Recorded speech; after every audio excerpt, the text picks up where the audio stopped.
Vamos continuar aqui no Sloterdijk, Esferas 1. Capítulo 4. A clausura materna para a fundamentação de uma ginecologia negativa.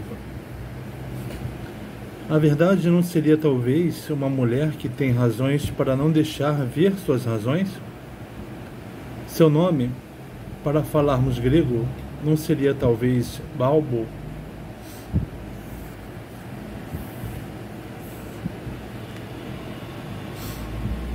Assim como na época dos Césares e dos Papas, todos os caminhos levavam a Roma, onde o céu e a terra estavam supostamente mais próximos do que em qualquer outro lugar. Na época do pensamento originário, todas as reflexões em princípio dirigiam-se para a vulva, a porta mágica na qual o mundo interior, com sua penumbra uterina, confina com o mundo público, iluminado, dizível.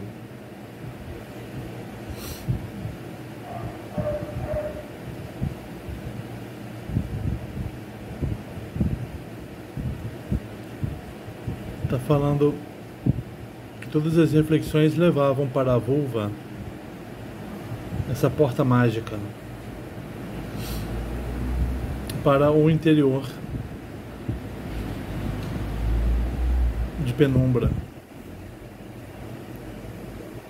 afastado do mundo público iluminado e dizível. O mundo público é o mundo dizível. É o mundo onde é o mundo da política. Também é um mundo dos poetas, dos aídos, que cantam as histórias dos deuses, dos heróis. A magia da vulva baseia-se no pensamento elementar de que a porta materna, que em si serve de saída e unicamente de saída, deve também ser reivindicada como entrada. Não tanto, entenda-se, em um ato sexual erótico. Portanto, um ato parcial, mas em um sentido religioso que abarca toda a existência. A vulva pode não ser apenas um lugar de saída, mas também de entrada, né? E ele não está falando no sentido sexual. No mito de Deméter, Balbo está explicando a citação do Nietzsche. Balbo é a velha mulher que distrai a deusa dos percalços pelo rapto da filha Perséfone, exibindo-lhe a vulva. Ela faz uma breve aparição no Fausto I do Goethe, montada em uma porca e conduzindo as feiticeiras na noite de Valpurga. Empédocles empregou o Balbo para denotar o órgão feminino, e a palavra designa também as pequenas estatuetas de terracota que exibem caracteristicamente a vulva. Não é claro o sentido da associação que Nietzsche faz entre Balbo e a verdade, já que a primeira, a Balbo, exibe o que a segunda teria razões para ocultar.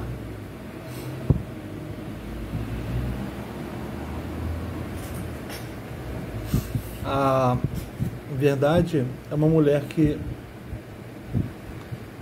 se esconde enquanto mostra a vulva. O que está dentro da vulva? Que verdade é essa que se esconde?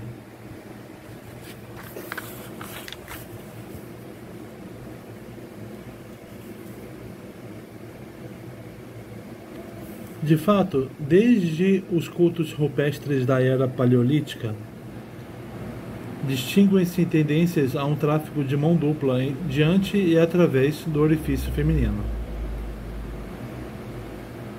Pode-se deixar aqui em suspenso saber se os indícios arqueológicos até agora trazidos à luz pelos pesquisadores atestam de fato a existência, no Paleolítico, de algo como práticas cerimoniais mágicas de renascimento, ou seja, cultos proto-religiosos.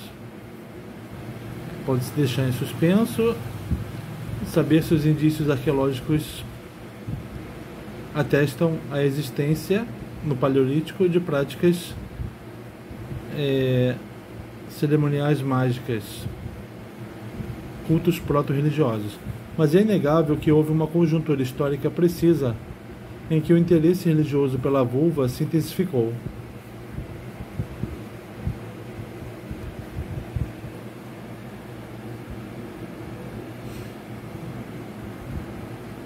O afluxo maciço diante da passagem para o interior feminino pode ser datado em termos da história cultural. A famigerada Revolução Neolítica, com a qual a fascinação do regaço pôde pela primeira vez se desenvolver até se tornar um poder de primeira grandeza. Foi na Revolução Neolítica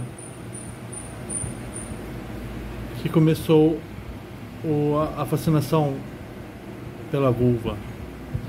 Na ruptura neolítica, instalaram-se pela primeira vez as relações através das quais o territorialismo se impôs à humanidade. As identidades enraizadas no solo começam agora a produzir seus frutos.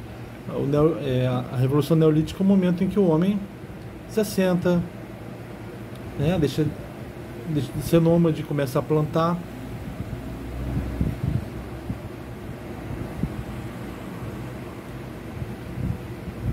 Mas aqui ele está falando de identidades enraizadas no solo, que frutificam. Só agora os homens devem identificar-se por seu lugar, sua territorialidade e, finalmente, por suas propriedades. A Revolução Neolítica precipitou os grupos humanos, até então nômades, na armadilha do sedentarismo, na qual tentam ser bem-sucedidos experimentando ao mesmo tempo o enraizamento e a ruptura. Começa assim a conversa agrometafísica com as plantas úteis, os animais domésticos, os espíritos domésticos, os deuses dos campos e das veredas. Quando o homem se torna sedentário, é que ele começa a conversa metafísica com as divindades do solo, da terra. Só a fixação inicial dos camponeses ao solo impõe obrigatoriamente essa equação fundamental entre o mundo materno e a região fértil cultivada. A era do trabalho como exploração das mães e das matrizes começa com o assentamento sobre a terra, a Pig Earth, como a denominou John Berger. John Berger é escritor inglês, nascido em 1926. Pig Earth é o primeiro romance da trilogia Into der Labors, que narra a experiência dos camponeses europeus deslocados de suas terras e seu modo de vida pela sociedade industrial.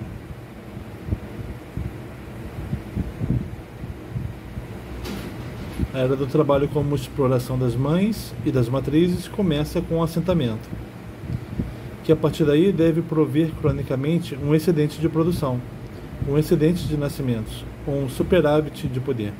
Então o homem assenta, se territorializa, começa a exploração das mães e matrizes, procurando um superávit de produção e de nascimentos. Ou, que é a mesma coisa, produção e nascimentos. Chega-se nessa era à ligação internalizada dos mortais com um território sagrado maldito, empesteado, sobre o qual se erguem agora cabanas, cloacas e casas dos chefes. O território é sagrado maldito porque ele está entre a produção e a não produção, entre o excesso e a escassez. E sobre esse solo sagrado porque ele é o maldito, né? Ele é... Os deuses dão coisas através dele, né? Ou não dão coisas através dele. E sobre esse solo, sobre essa terra, se erguem cabanas, cloacas e casas dos chefes. Quando os campos exigem ser cultivados ano após ano ao longo das gerações, quando as reservas tornam possível fazer projetos, e quando os ancestrais mortos demarcam os distritos de seu retorno, é então que se forma um novo tipo de espaço, a pátria e o modo de conceber o direito territorial, o nomos. Se territorializar é ter uma terra a partir do qual se faz projetos, se enterra os ancestrais mortos, que para o território, para aquele distrito eles vão voltar. E naquele território, aqueles ancestrais são rezados.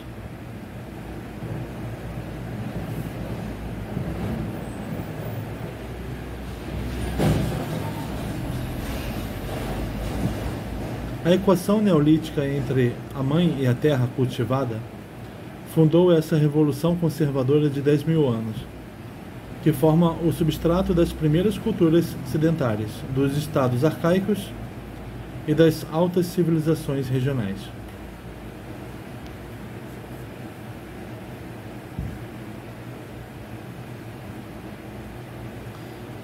Só há pouco mais de meio milênio, a fração europeia da humanidade iniciou uma contra-revolução da mobilidade, que ajuda as forças uterófagas a retomarem o controle sobre a quase imemorial centralização no regaço dos tempos agrometafísicos. Só há pouco mais de meio milênio, a fração europeia da humanidade iniciou uma contra-revolução da mobilidade que ajuda as forças uterófagas a retomarem o controle sobre a quase imemorial centralização no regaço dos tempos agrometafísicos. Está falando do retorno para o útero materno terrestre.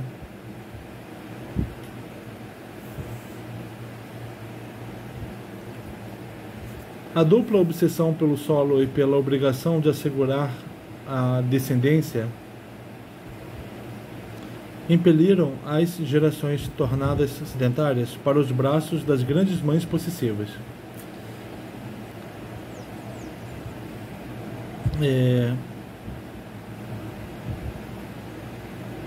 Produzir vegetação, animais, filhos, né, descendentes. Explora-se a terra e a mãe da mesma forma. As mães, incluindo a terra, por sua vez, são possessivas. Desde que o solo ligou em si, de tal maneira, os vivos e os mortos, é porque nessa religião quitônia não há uma separação entre os vivos e os mortos, porque a vida brota da terra, ela brota dos mortos, porque a terra recebeu os mortos, né? Quando a vida acabou. Vai ser com a religião olímpica que haverá uma separação entre a vida e a morte. A vida vai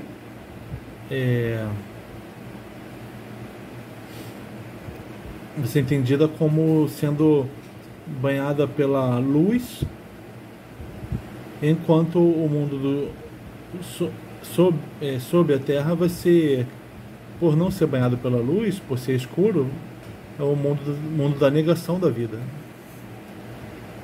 Aqui não, aqui a vida não é negação da morte. Aqui a vida é o grande. Aqui a morte não é negação da vida. A morte é a terra, né? Terra nutriente, terra produtiva. Desde que o solo ligou em si de tal maneira os vivos e os mortos, os vivos e os mortos são ligados pela terra. Agora, se você pensa em deuses não da terra, mas do Olimpo ou do céu, aí você separa a vida e a morte. Começa-se a acreditar que as mães queiram conservar os seus para sempre próximos delas, e também, de certa maneira, nelas. Essa ligação, essa inseparabilidade entre os vivos e os mortos,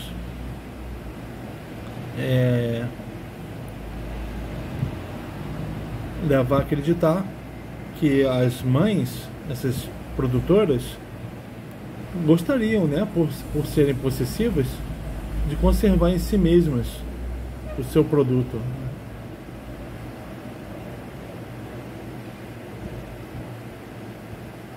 Não apenas próximos, mas de preferência nelas, né?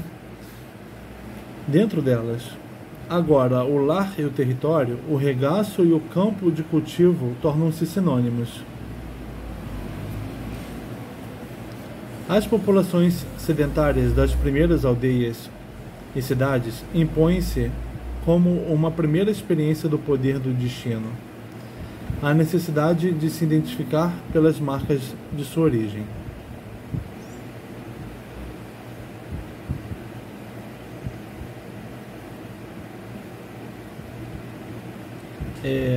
Essa população que brota da terra e para ela volta, né? A população que cria as primeiras aldeias e cidades, ela começa a ter uma experiência do destino.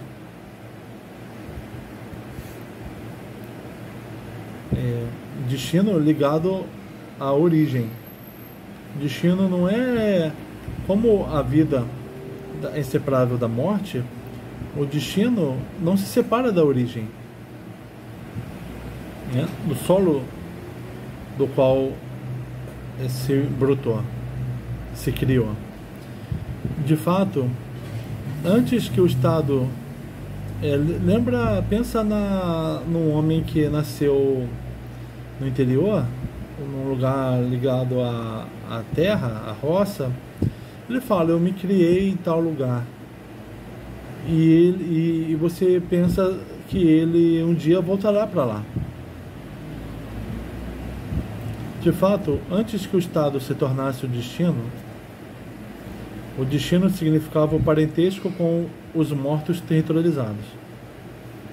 Antes que o destino não tivesse ligado àquela terra que te deu ao nascimento, que te criou, e onde os seus ancestrais estão enterrados, né? Antes disso, dessa busca por algo que não está ali, algo que portanto é abstrato, destino era o parentesco, era o caráter, né, com os mortos daquele território. Assim como o destino significa a obrigação irrecorrível da retribuição,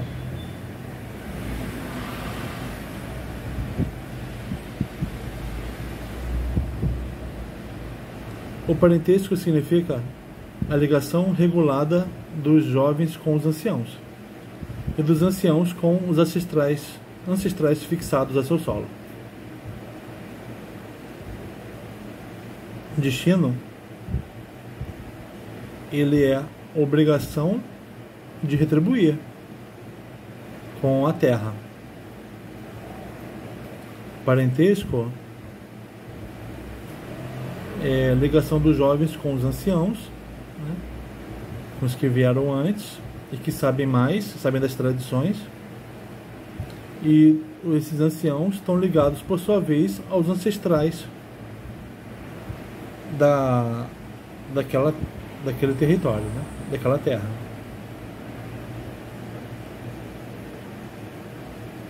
Todos ligados à obrigação de retribuição. Nas primeiras colônias, onde de forma geral ser significa ser aparentado e existência significa descendência, os homens devem aprender a dizer de qual regaço provém e qual é a sua relação com as mães e os solos. Nessa fixação do homem, nesses primeiros tempos, ser. O que é ser? É ser aparentado.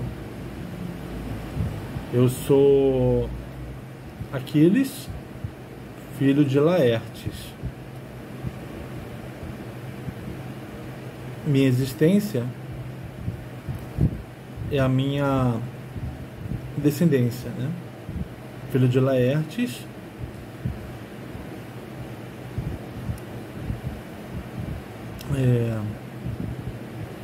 e de Tétis.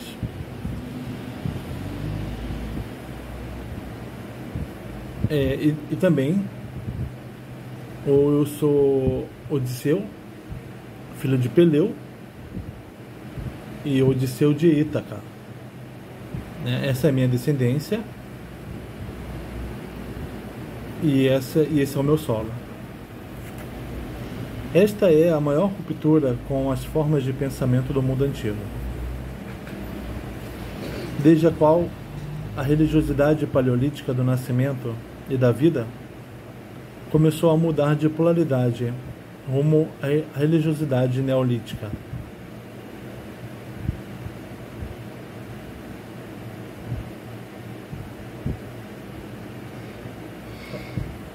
Esta é a maior ruptura com as formas de pensamento do mundo antigo, desde a qual a religiosidade paleolítica do nascimento e da vida, estudo sobre o qual a gente está falando, começou a mudar de polaridade rumo à religiosidade neolítica.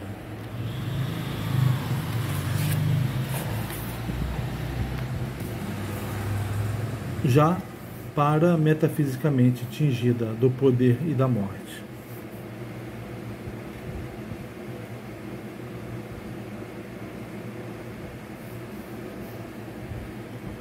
Com a virada para a obrigatoriedade genealógica da razão e da dedução, o regaço feminino,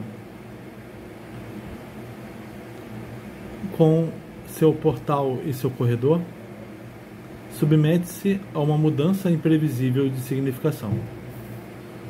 De agora em diante, ele não é mais apenas ponto de partida de todos os caminhos para o mundo.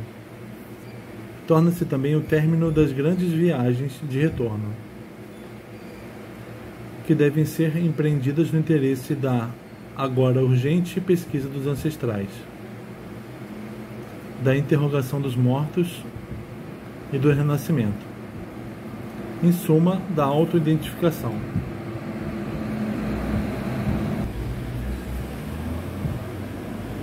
Para os viventes inquietos, o regaço se torna o lugar da verdade. Ele se impõe a seus pensamentos e a seus desejos como o lugar mais íntimo em que os mortais têm algo a procurar. O que os aguarda lá não é nada menos que a compreensão de seu verdadeiro eu. Do pensamento do regaço irradia-se a evidência de que a verdade tem uma sede secreta, que se pode atingir pelas iniciações e aproximações rituais. Assim, até o fim da era da coerção do regaço, quando já se anunciam as primeiras luzes nas filosofias etiológicas dos gregos, é às mães que se descerá para descobrir, junto delas e nelas, alguma coisa que, sem enrubescer, se denominará o conhecimento. O sujeito desse conhecimento almeja transplantar-se ao interior mais poderoso. Todas as árvores do saber mergulham na interioridade das mulheres. Nas cavernas originais, os mortais, os nascidos, têm seu princípio e seu fim. Um dia se exigirá até mesmo que o horizonte inteiro se torne imanente às cavernas. Então o mundo das aparências em seu conjunto deverá interpretar-se como uma paisagem interior. Não é um acaso que as culturas dessa época proto-metafísica, babilônios e egípcios em primeiro lugar, tenham representado o mundo visível rodeado de grandes anéis aquosos. Quando a mãe se põe como objeto do pensamento, tudo passa a estar no interior. Durante o tempo em que a forma integral do pensamento é prefigurada pela maternidade e a gravidez, não pode mais haver absolutamente nenhum exterior. Para os conhecedores, trata-se sempre apenas de aprender em que sentido são válidos esses mistérios da imanência total. Aquele que, sob tais presságios, quiser descobrir quem é ele ou ela na verdade, deve, ao menos uma vez na vida, empreender a viagem à origem, pois é somente assim que se pode compreender a vida que dela brotou.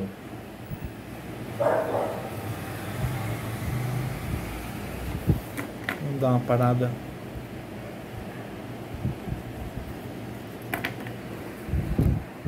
Aqui ele só pode, o Odisseu só pode compreender que ele é quando ele volta pro seu torrão natal.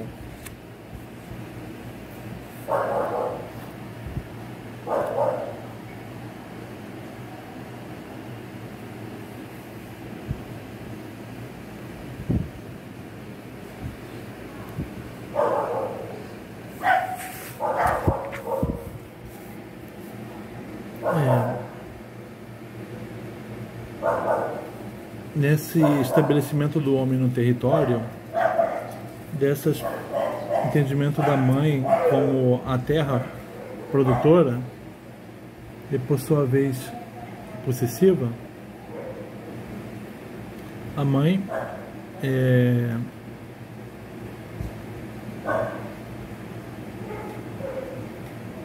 o regaço feminino. Ele não é apenas o ponto de partida para o mundo, né? O lugar de onde se vai para o mundo, mas também o lugar para onde se volta, onde se busca os ancestrais,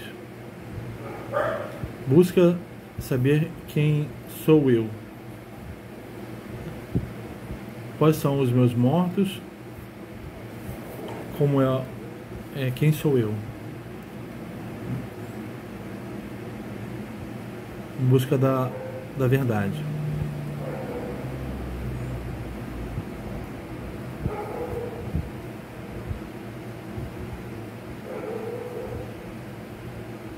Ali é a sede secreta da verdade.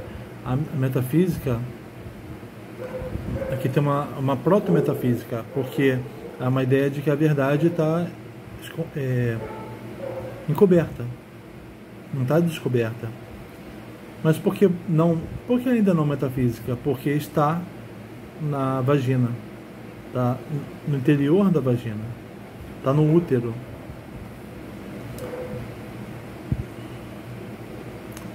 A verdade está encoberta porque ela está no útero.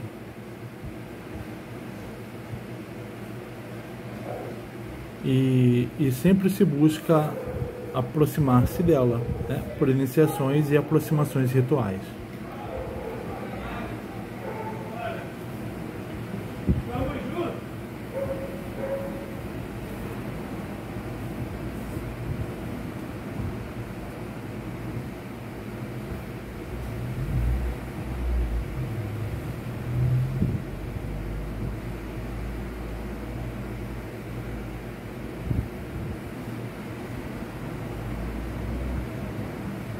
E não há exterior, né? Tudo o que há, tanto o que há são o que é a verdade. É a minha, são os que vieram antes de mim, que estão enterrados nessa terra. Essa que é a verdade. Então, o universo está aqui, se explica pelo que está aqui.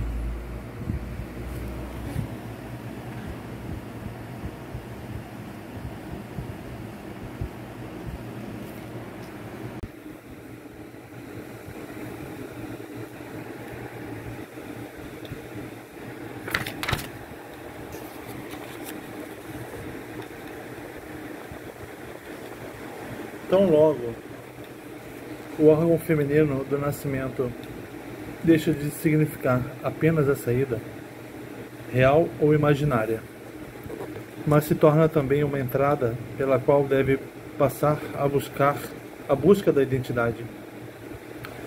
Ele se carrega de fascinações ambivalentes. A sangrenta porta para a vida, cuja abertura fascina, indigna e repele. Sartre, a obscenidade do sexo feminino é a de toda coisa aberta. É um chamado a ser, como de resto todos os buracos.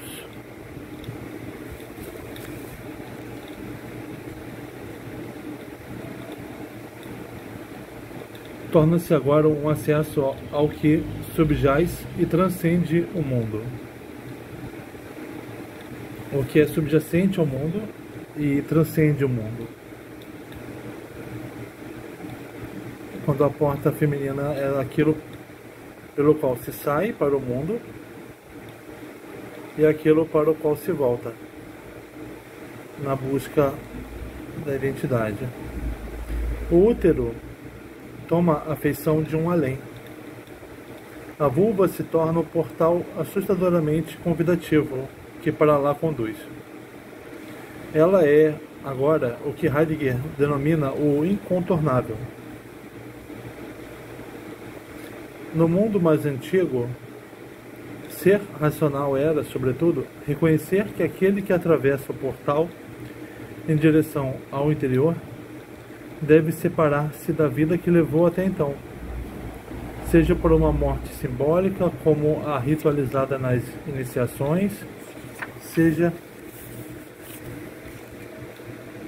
pelo passamento real.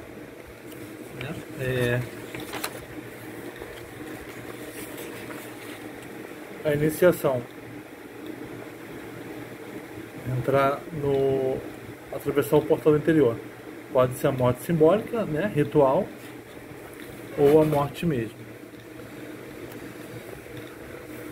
Ambas as mortes parecem poder ser superadas, confiando-se que o falecido, se for mantido o procedimento, sempre favorece um retorno ao mundo interior da mãe.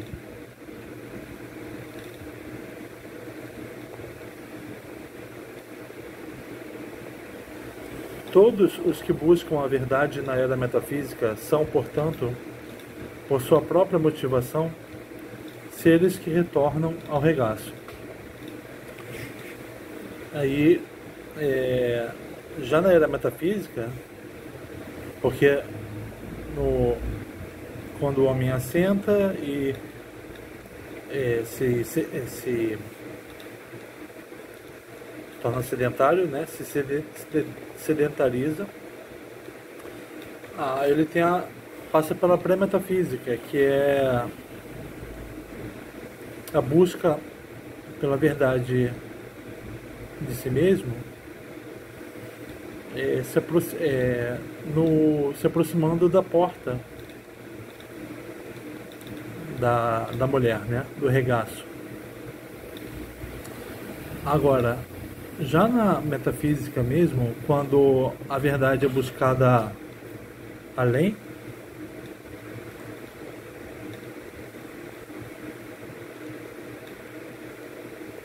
ainda isso é como a busca pelo regaço, né?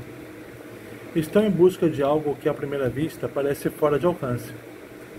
Ligar o fim da busca ao início da vida e por meio de combates radicais contra si mesmos, reverter o nascimento. O fim ele está na origem, né? Ou melhor, a origem está no fim. O fim da vida está na origem da vida. Quem é o herói das mil faces, senão o explorador que sai pelo vasto mundo para regressar à mais estreita das cavernas? As histórias dos heróicos buscadores da verdade celebram a imanência uterina de todo o ser. Todos os homens, os aventureiros, né? Eles buscam uma caverna. Eles só sossegam quando chegam a uma caverna.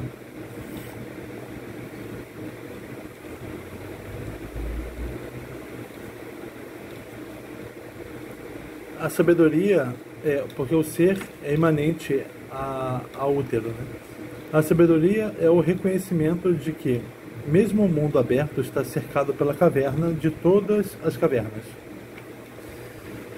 Como o conhecimento sempre leva de volta a casa e, consequentemente, evoca o nascimento ou revela pela primeira vez seu sentido, os heróis que regressam devem lutar mais uma vez com o dragão à entrada do portal materno. Conhecer é voltar para casa. É saber o fim das coisas, né? É saber a origem das coisas e a origem de si mesmo. O sentido do próprio nascimento. Por que eu nasci?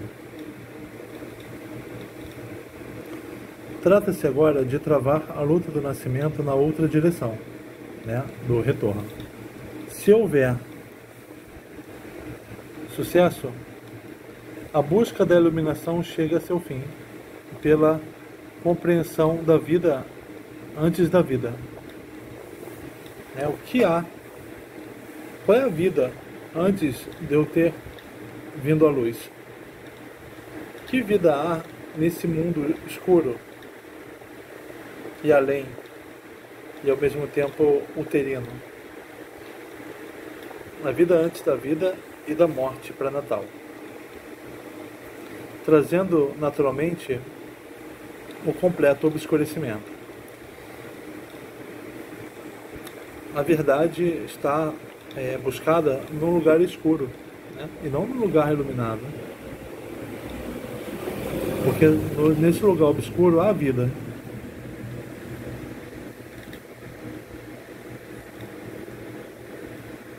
Cenas do processo de embalsamento permitem observar a correspondência entre o banho do corpo dos mortos em soda cáustica e o derramamento da água primitiva.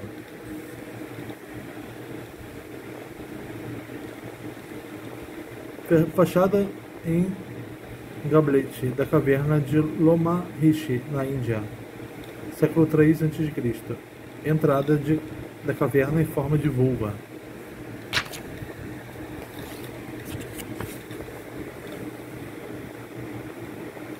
Mesmo a morte ordinária assume cada vez mais frequentemente as significações do retorno. E é por isso que, após a virada neolítica, não apenas os ritos fúnebres que prometem a revitalização se propagam de forma epidêmica. Poder-se-ia mesmo falar de uma fetalização geral das imagens do mundo. Morrer é voltar a ser feto. Os ritos fúnebres tematizam isso. A equivalência entre o túmulo e o útero, premissa topográfica misteriosa e evidente de todas as metafísicas primitivas que não conhecem nada além da imanência. Principia-se o longo reinado sobre o imaginário do mundo humano pós-neolítico, estendendo por não menos de 200 gerações seu sortilégio ao pensamento e à vida das velhas culturas.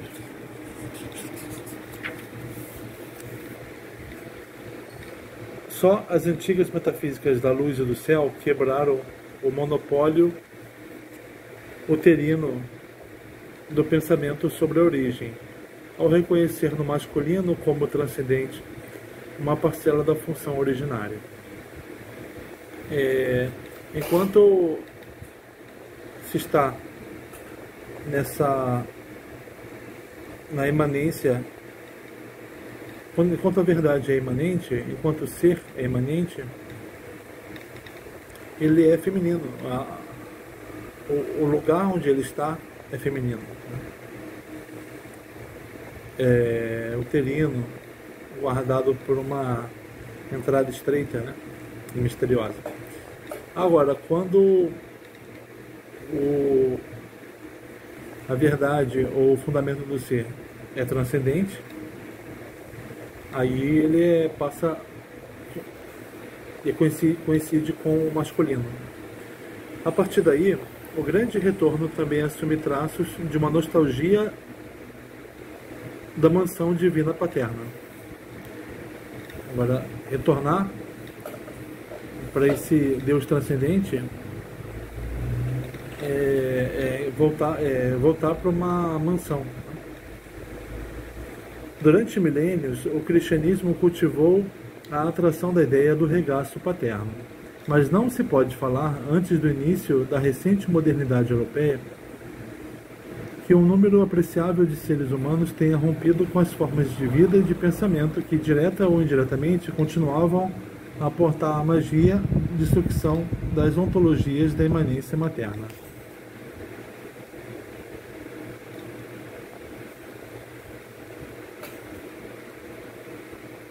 Mas antes da modernidade europeia, ainda havia um grande número de seres humanos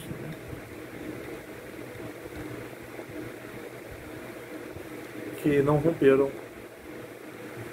com as formas de vida e de pensamento que pensadas como tendo vindo e desejando voltar para a imanência materna. Não, para o útero, né? Porque o ser, a ontologia, era materna. Só há poucas gerações surgiram atitudes filosóficas que não mais exigiam de seus adeptos que devessem se despersonalizar e morrer, de certa maneira, para ingressar no círculo interior do verdadeiro. Ainda em 1810, o reitor do Liceu de Nuremberg, Hegel, julgava adequado expor aos alunos do nível médio a ideia de que, antes que chegassem ao pensamento essencial, a audição e a vista deveriam ser-lhes radicalmente retiradas, como ocorria com aqueles que se iniciavam nos antigos cultos dos mistérios. Até o período romântico, para os que se decidiam pela metafísica, a morte continuava a ser um preço aceitável pelo privilégio de retornar individualmente ao lugar da verdade. Mas sobre o preço da transfiguração, foi possível falar desde muito cedo. A morte não era a única moeda com que se poderia pagar o ingresso no mistério velado do ser. O salto de Empédocles na cratera não permaneceu como a única forma de sacrifício para obter o acesso. Sacrifícios genitais também eram frequentemente oferecidos em troca da aproximação ao grande interior materno. Os sacerdotes castrados de Cibele, deusa grega da fertilidade, gozavam do privilégio de se unir no interior da terra com a deusa, no coito sagrado, Hieros Gamos. A instituição dos sacerdotes eunucos era tão bem conhecida nos cultos da Magna Mater romana e frígia, como também nos da Ártemis Anatólica, da deusa síria de Hierápolis, bem como no culto da Grande Mãe da Índia, em que até hoje dezenas de milhares de rapazes a cada geração são convencidos ou forçados a praticar o sacrifício genital. De resto, há muitas indicações de que os filósofos ocidentais eram, em sua maioria, parentes tipológicos dos castrados sagrados, pois só quem compreendeu o conceito da imanência total em sua forma rigorosa poderia ver a consumação e uma absorção pelo um. Onde o mistério da mais alta metafísica encontra seu fundamento, senão no incesto lógico? Que, não obstante, os monismos místicos tenham permanecido antes a exceção que a regra no trajeto da história do discurso, explica-se de um lado pela estupidez dos filósofos, da qual os leigos raramente têm ideia, e de outros pelo alto fator de resistência homossexual dentre os representantes mais prudentes do ofício.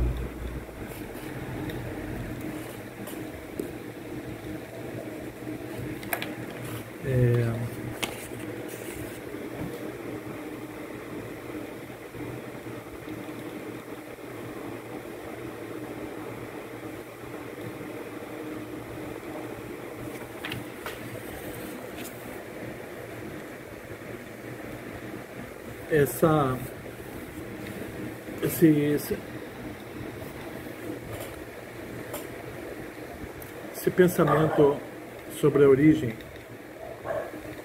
essa ontologia uterina, foi quebrada pela transcendência masculina. A origem transcendente do homem.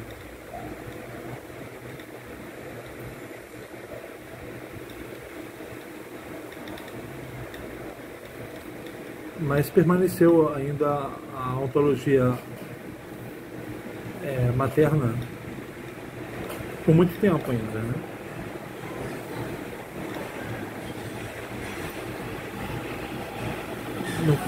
Foi há poucos séculos que surgiram filosofias que não despersonalização ao morrer, né? Mas sim uma entrada no círculo do verdadeiro, né?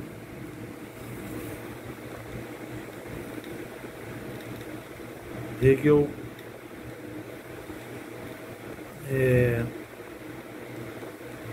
apresentava aos alunos a ideia de que chegar ao pensamento essencial exigia cortar os sentidos, né? Audição e vista.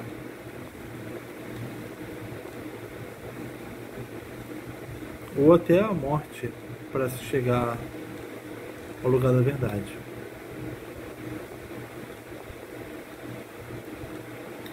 Nessa aproximação do lugar da verdade feminino,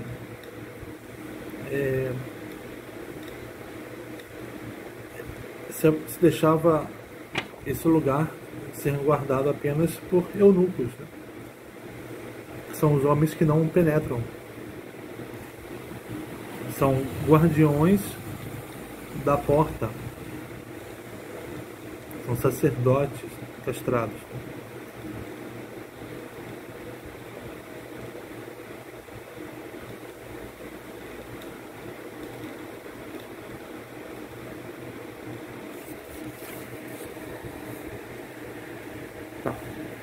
De maneira obstinada e com uma coerência asceticamente sangrenta, os primeiros parametafísicos abriram caminho nesse desequilíbrio original.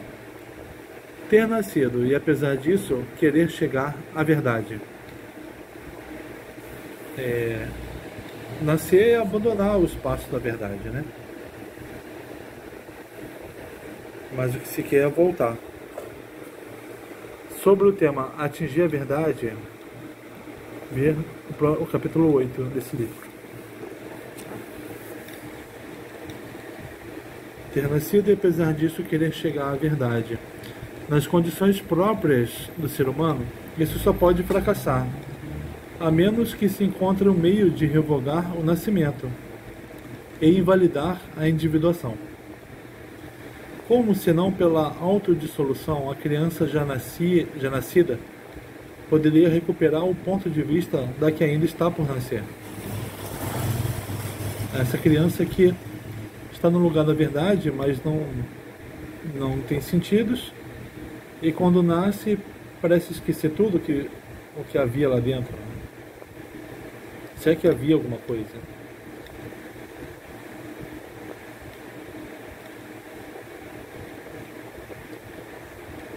Se é que a verdade é alguma coisa que se encontre. Então, buscar a verdade seria se autodissolver para retornar a esse lugar da verdade. A humanidade pós-neolítica procurou de mil e uma maneiras alcançar o impossível.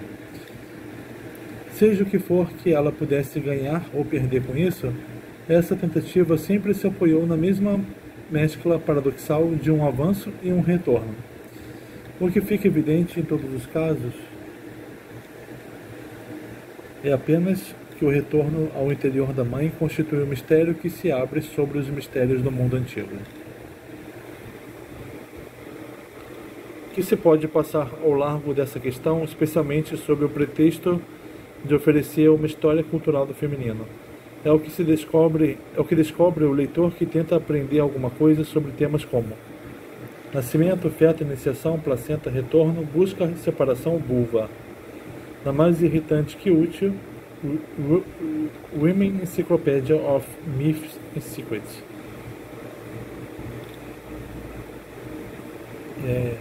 Essa enciclopédia se passa distante dessa questão.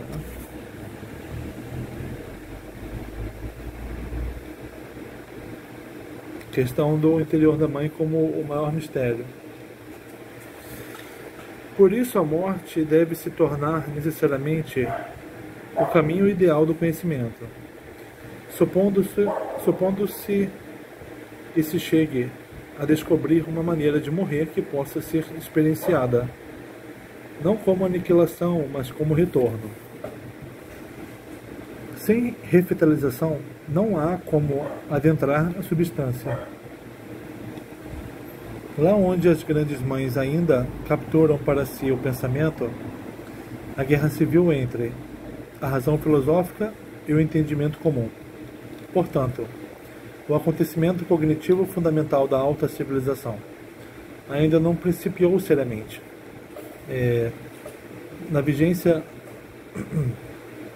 do lugar na verdade na Grande Mãe, ainda não começou a disputa entre filosofia e saber comum.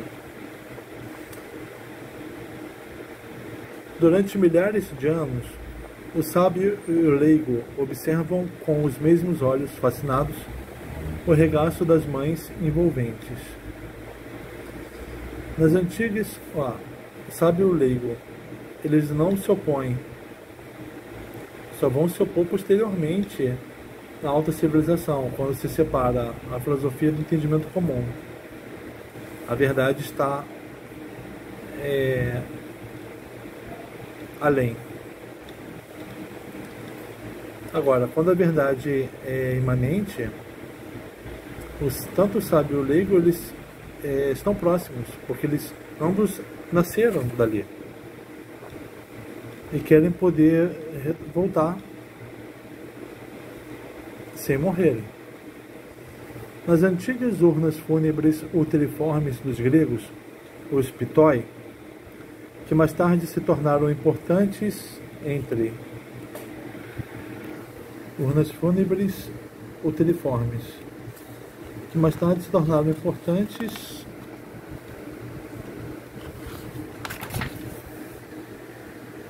entre os dionisíacos como recipientes sagrados de vinho. A equivalência parametafísica do regaço materno com a sepultura é verdadeiramente palpável. Nelas, os mortos eram conservados em posição fetal.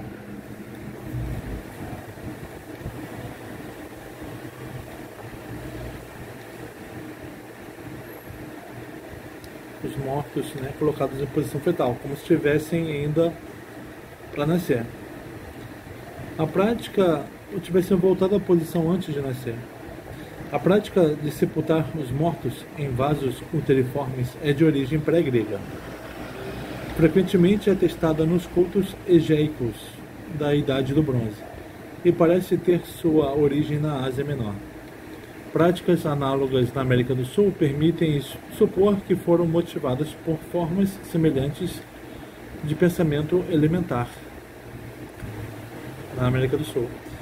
No Egito, os mortos eminentes eram recepcionados no fundo ou na tampa de seus sarcófagos pela imagem da deusa do céu, Nut, aquela que dá novamente a luz. Mas são, sobretudo, as variadas formas de enterramento que validam a ideia condutora da reintegração dos mortais no regaço da Grande Mãe. Mesmo as incinerações dos mortos na Índia não deixam de se referir à equivalência inevitável entre o regaço e o túmulo, na medida em que encenam transformações nas quais a saída de uma forma prepara a entrada em outra. Uma metamorfose que não pode ocorrer senão no interior, para além de qualquer forma da Mãe do Mundo.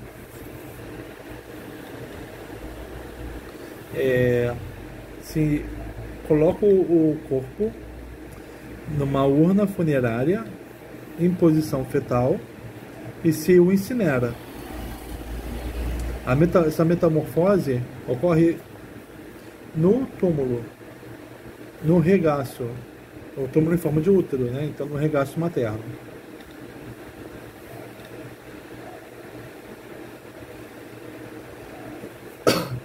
A metamorfose ocorre no interior da Mãe do Mundo. Mas não apenas as práticas fúnebres pós-neolíticas colocam-se sob o signo da Grande Mãe. Na maior parte dos povos ocidentários dessa época, as invenções da imagem do mundo são inteiramente dominadas por motivos da mística uterina.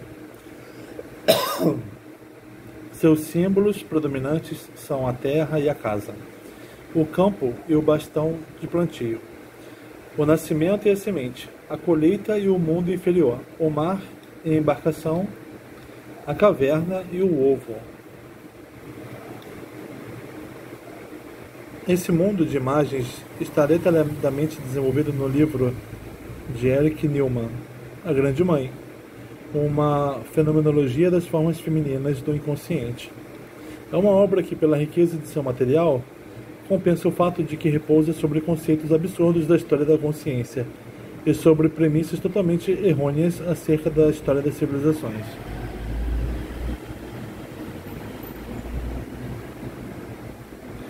Eis voto de terracota dedicado a uma divindade maternal, provavelmente originária do santuário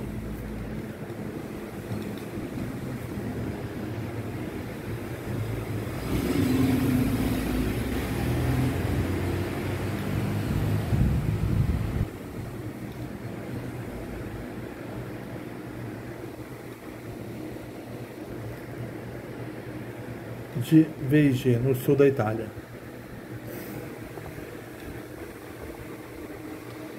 Não há dúvida.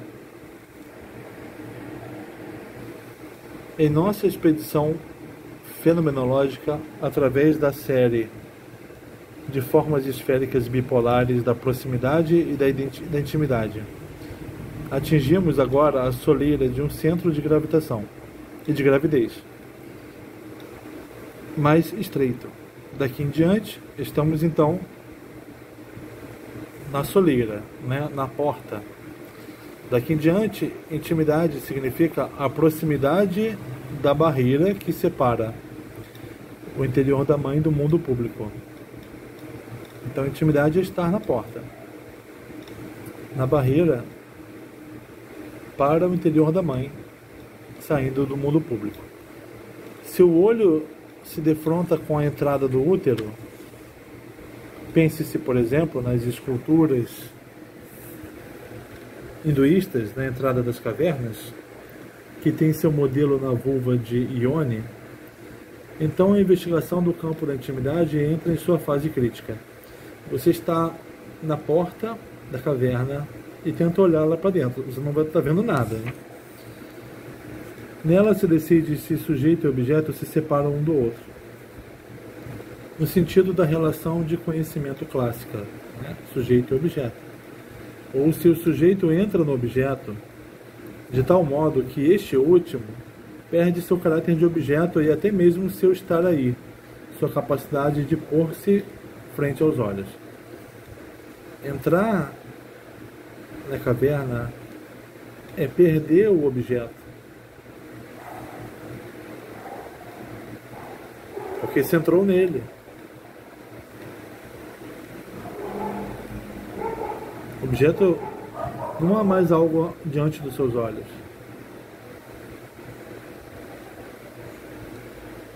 Nessa segunda alternativa, estabelece-se entre a vulva e seu observador uma estranha relação epistemológica que põe fim, simultaneamente, à exterioridade e à objetividade.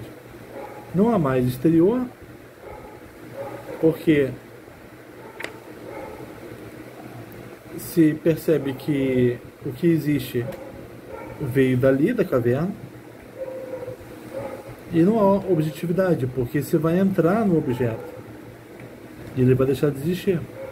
Não vai ter mais nada para ver. Você vai entrar na caverna, como você não vai ver nada, isso significa que você entrou no objeto e não restou nada para você ver. A vulva, a sua maneira precária e peculiar, faz parte desses objetos não dados.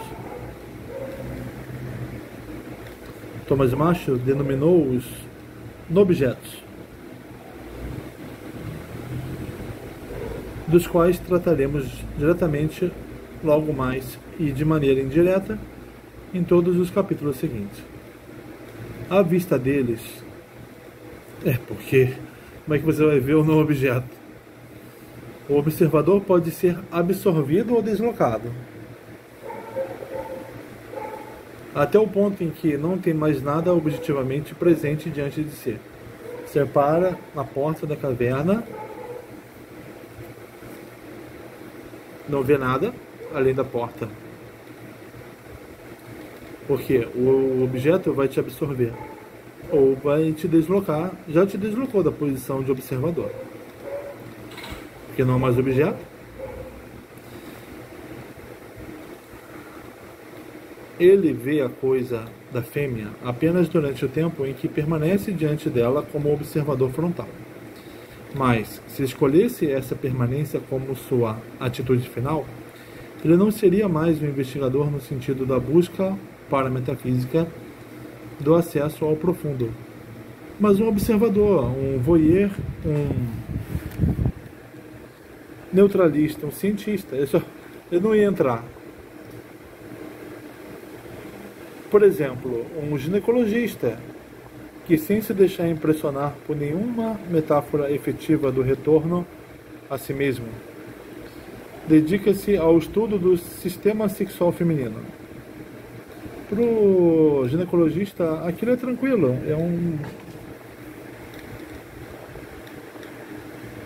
é um objeto, mas ele não percebe que aquele objeto é misterioso, né? O engole. Se necessário, ele poderia, como Hans-Peter Dürer demonstrou em seu livro Intimidade, fornecer uma etno-história barroca das representações, bem como práticas e afetos ligados à vulva em diferentes culturas.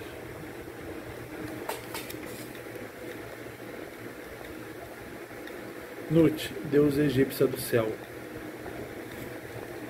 Olha o tamanho dela. Ela recobre tudo, ó.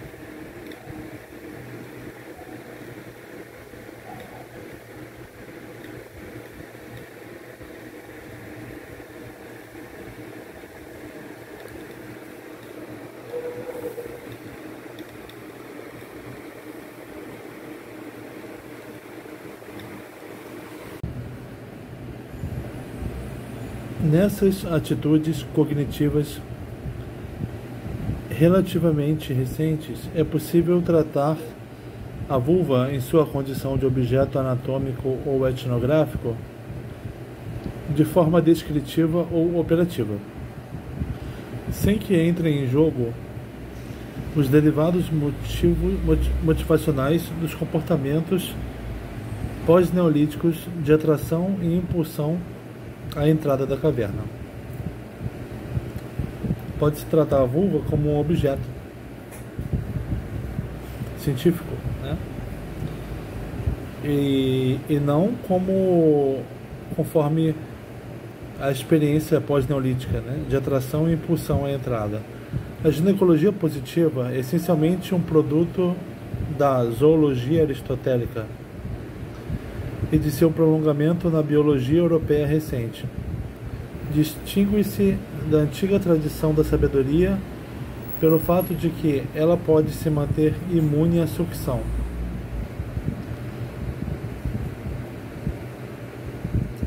Numa certeza distanciada, objetivadora, e nessa medida emancipada diante desse outrora tão mágico portal das mulheres e das mães. Tratar a vulva como objeto é a ginecologia positiva. E o sujeito fica imune à sucção.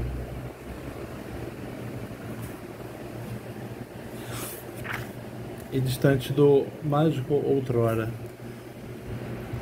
Ao penetrar mais profundamente, o olhar do pesquisador apenas obtém visões superficiais suplementares de planos situados mais e mais no interior. O pesquisador pode adentrar a vulva, mas a atitude dele é de sujeito, né? É aquele que busca um objeto.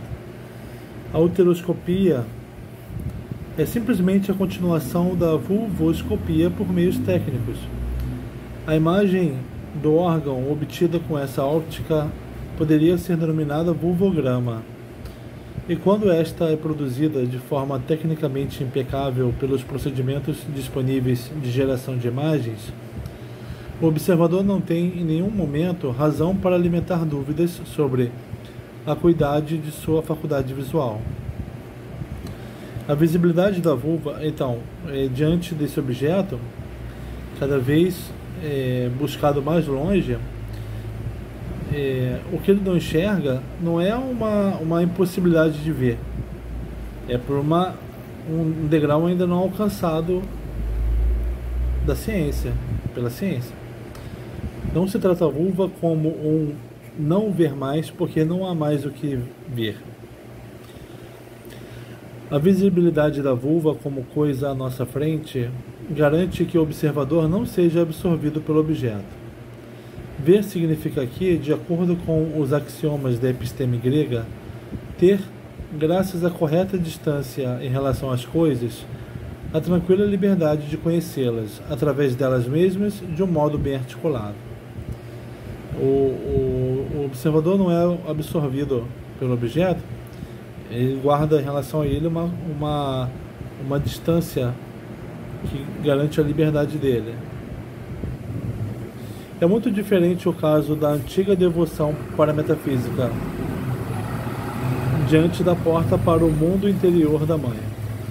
Aquele que, por uma aproximação ritual, acredita ter diante de si essa entrada de todas as entradas, ou aquele que a imagina em uma representação simbólica, cai imediatamente em um sugadouro pelo qual serão tirados de quem vê a vista e o ouvido.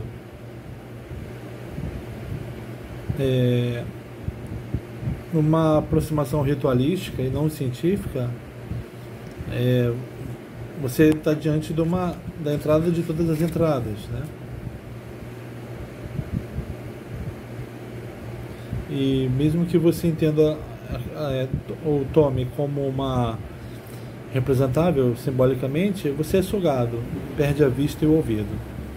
Lá onde a real Balbo, a testemunha-chave de Nietzsche para uma teoria da verdade tornada novamente discreta, surge ao olhar, a própria visão tem pouco futuro. Aqui o olho perquilidor não tem o que o homem vê. O olho não serve para nada. Aqui o olho perquilidor quer e deve quebrar-se contra seu objeto. Diante da força de sucção do portal, as pupilas se dilatam ao aproximar-se Aquele que vê terá a impressão que à sua frente desliza um discreto sinal de advertência. Atenção, último objeto antes da grande compreensão.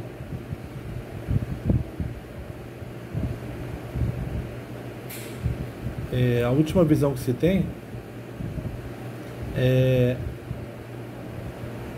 a de um sinal de advertência, dizendo que aquele é o último objeto que tem, né? Antes da grande compreensão, que não requer ver nem ouvir. E de fato, logo após a passagem pela porta da gruta, a noite tropical envolveria o recém-admitido. E com a queda da noite escolhida, chegam ao fim todas as relações que dizem respeito à clareira, à distância, à objetividade. A partir de agora, a questão do íntimo cobra um preço também na inteligência analítica.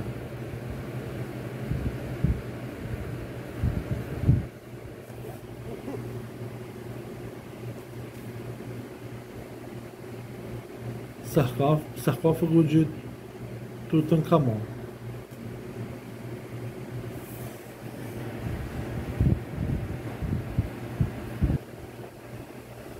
Caldeirão de bronze em forma de úbere, da primeira dinastia Shang, utilizado para preparar os pratos servidos como oferendas.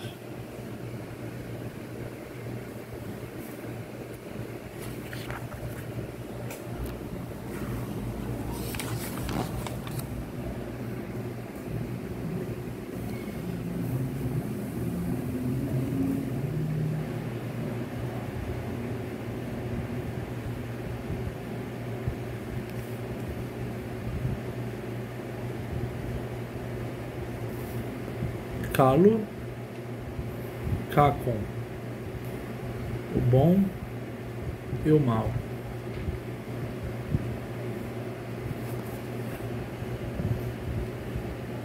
Fala América, estampa extraída de Boissart. Mesmo quando o patriarca Zeus distribui a sorte do destino, os recipientes representam ainda uma espécie de hiperútero. Qualquer que seja a vida, ela permanece formalmente ligada à imanência do regaço. Toda vida é ligada à imanência do regaço porque os bens e os males são distribuídos daí, do regaço, né? Desses úteros. Pretendemos no que segue, desenvolver a ficção de que nos seria possível dividir o intelecto aventureiro de tal maneira que metade dele se posicione ao longo da rampa de acesso à caverna mística. Portanto, ainda numa perspectiva externa. Então, parte do intelecto fica na porta, enquanto a outra metade se deixa iniciar para adentrar a totalidade homogênea obscura. Durante a excursão, as duas metades devem manter um intercâmbio entre si. Há quem ingressou transmitindo ao exterior suas posições no interior da esfera sem objeto. Há quem entrou numa esfera sem objeto e vai contando para quem ficou na porta as posições dela. Há quem espera a porta, enviando para a caverna propostas para verbalizar o indescritível. Ali não se olha, nem se escuta.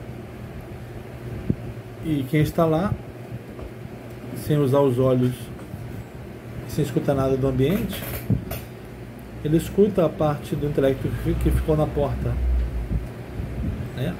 Que envia sugestões para verbalizar o indescritível. Porque o verbal ficou com o intelecto que ficou na porta. Aquele que entrou não vai falar nada. Esse arranjo cindido leva em conta a circunstância de que o foco de nossa investigação não está no propósito de produzir uma experiência mística presente, mas no projeto de fazer avançar uma teoria da intimidade diádica que se estenda até o domínio em que habitualmente a teoria loquaz se faz silenciosa. O ponto onde a teoria não vai.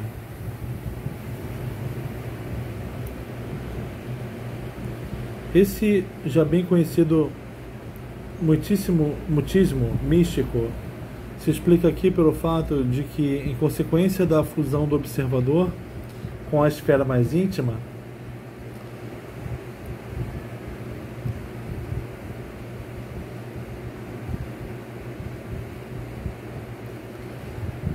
a estrutura, então o observador ele adentrou, a esfera íntima foi sendo absorvido por ela, né? Fusionando-se com ela.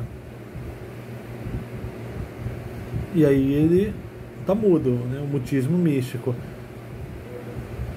A estrutura de conhecimento e de interação bipolar que permitia sua percepção extingue-se.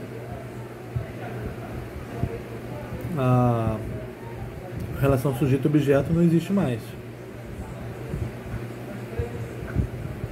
Ao se completar o ingresso no interior, todos os jogos de linguagem da observação e do estar à frente devem efetivamente chegar ao fim.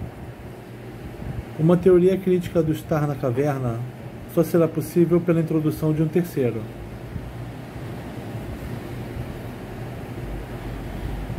Em nosso caso, pelo desdobramento do explorador na caverna, num posto avançado audacioso e numa prudente base de retaguarda. Só é possível a teoria a partir daquele que dá a voz, aquele que ficou na entrada, aquela parte do intelecto. Então há um terceiro, a caverna, há o explorador e há quem ficou na porta.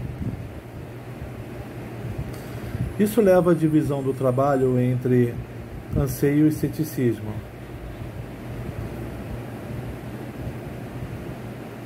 Fusão e reserva. Esse arranjo contém uma concessão à tradição mística. Ao admitir que é de fato inevitável para o ingressante repetir a intransponível verdade das cavernas.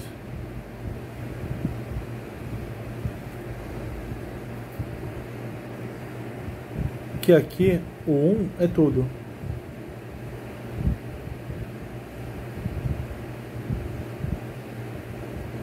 Aquele que efetivamente estivesse por inteiro no interior nada poderia fazer senão corroborar as teorias monistas fundamentais dos últimos milênios, das quais os interessados pela música, qualquer que seja sua confissão, insistem em afirmar que são as mesmas em todas as culturas. Lá dentro, se a absorção fosse completa, não tivesse ficado nenhuma parte do intelecto na porta, não havendo o que dizer, o que ver, o que ouvir, não há o que dizer se está absorvido naquele um. E esse é o espaço da música, o espaço guardado pelas musas. Elas guardam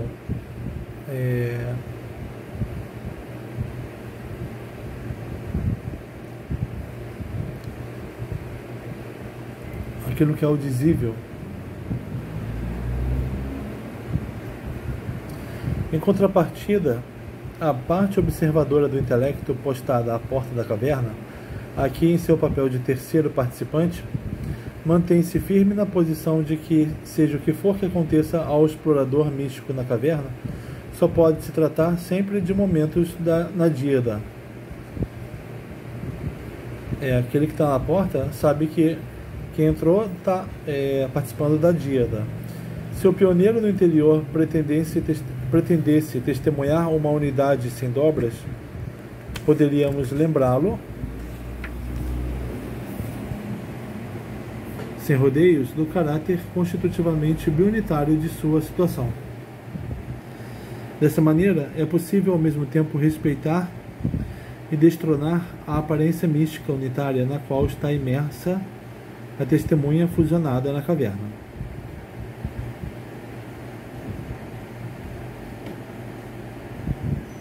O interesse pelo progresso da teoria dual é satisfeito sem que as evidências do monismo místico precisem ser desmentidas. A penetrante manifestação da forma de consciência de uma unidade desprovida de um segundo termo pode ser então compreendida até mesmo como a mais expressiva figura da fusão bipolar esférica completada em ato. Da realidade da relação entre a mãe e a criança por nascer faz parte, de uma certa maneira, a inexistência para a criança dessa relação enquanto tal. Durante o tempo em que vive no interior da mãe, a criança paira efetivamente em uma espécie de não-dualidade. Para quem está vivendo a dualidade, aquilo não é uma dualidade, aquilo é uma unidade com ela, porque ela foi absorvida. O desaparecimento da relação com a mãe na percepção confirma, como prova aguda da fusão consumada, o fato de que a criança está contida na mãe. Aquele que experiencia essa cena é primária ou secundariamente um infância. Estar absorvido na mãe é ser um infância, é não ter a fala. Ou seja, ou é um feto ou um místico. Nos dois casos, ele está significativamente privado da fala e sem qualquer relação com algo objetivo diante de si. A própria relação só existe de forma atual quando tem de ser presentemente negada ou desobjetivada. Só existe relação ou percepção de relação quando se está fora dessa dualidade que é percebida como unidade.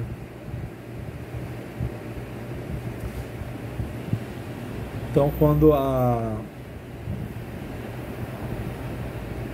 relação que faz você não ver a relação, mas viver a relação, é negada, aí você vê a relação.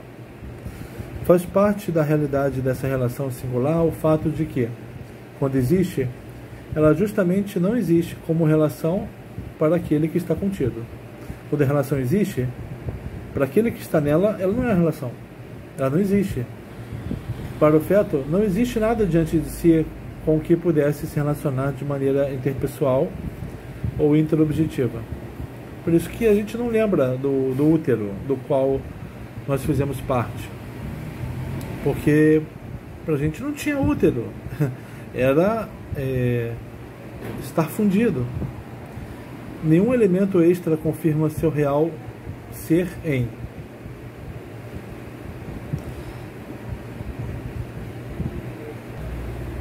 O mesmo vale analogamente para o místico. Na proximidade no objeto de fato presente, também o sujeito se desarma e se dissolve. Sobre essa peculiaridade lógica de que uma classe de relações de proximidade com um outro só é real se for negada ou extinta enquanto relações, falaremos mais detalhadamente a seguir, em conjunção com as observações de Thomas Macho sobre a lógica dos conceitos psicanalíticos fundamentais.